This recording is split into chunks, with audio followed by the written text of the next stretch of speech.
a true ray of sunshine, you can find this girl giggling and smiling 24/7 with a Diet Coke in hand and a relentlessly positive outlook on life. Everyone, welcome Claire.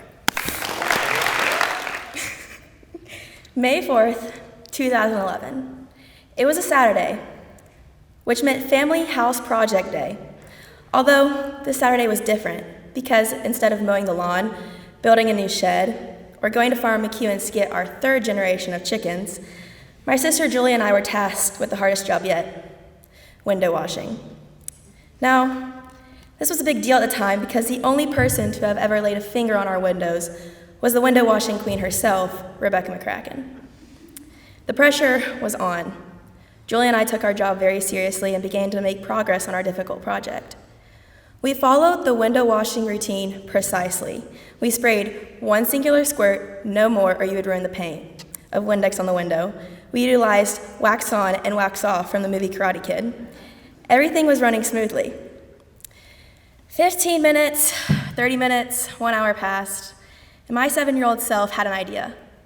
The windows could be washed, why couldn't Julia?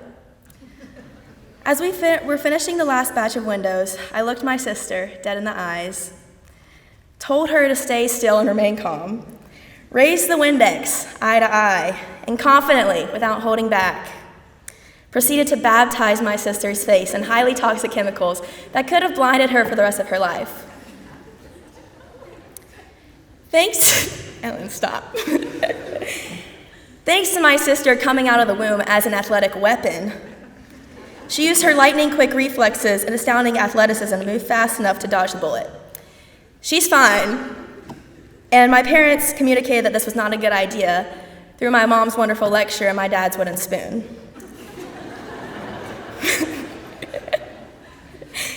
But I learned something that day. Okay. One day, I received a DM from my camp friend offering me a deal.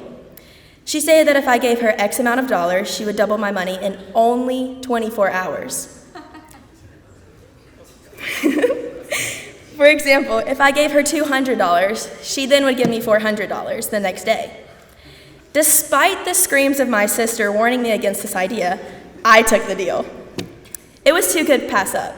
In fact, it was too good to be true. Once I made the transaction, my bank account did not double, and it was not my camp friend. Turns out it was a scam, and it was a random man from Chicago.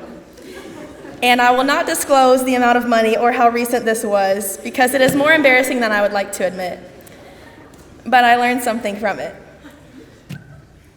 I bombed tests, crashed my car into a pole, received many parking tickets, continuously passed the ball in lacrosse to the girl on the other team, who then scored on our own goal. Shared my social security number over the phone. In Miss Arrington's math class. I'm sorry, Miss Arrington.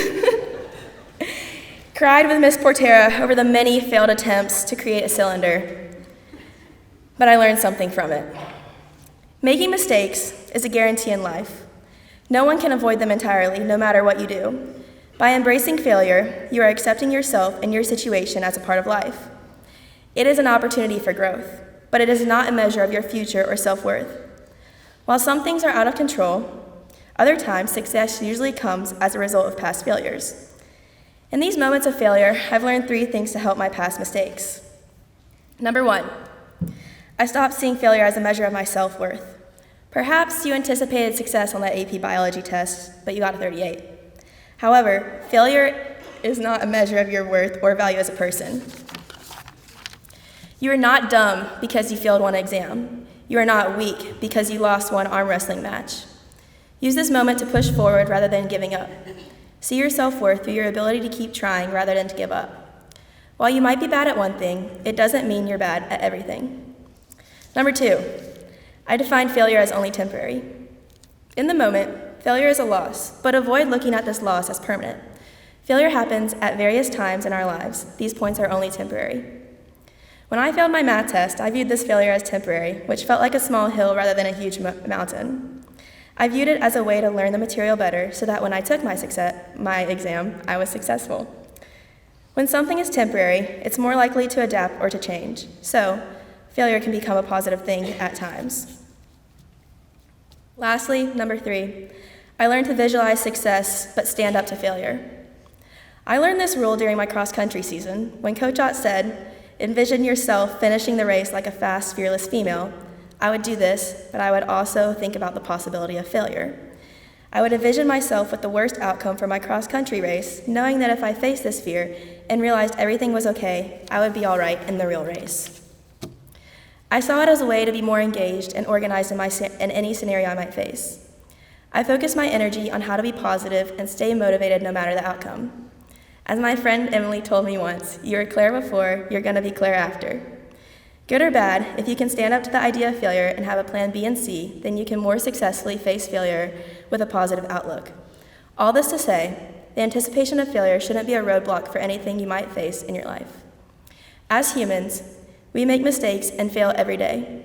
Our mistakes and failures do not define us, but how we react to failure does and grows us as people. I would like to leave you with a quote from the wise woman Hannah Montana. "Everybody makes mistakes. Everybody has those days. Everybody knows what I'm talking about. Everybody gets that way. Nobody's perfect.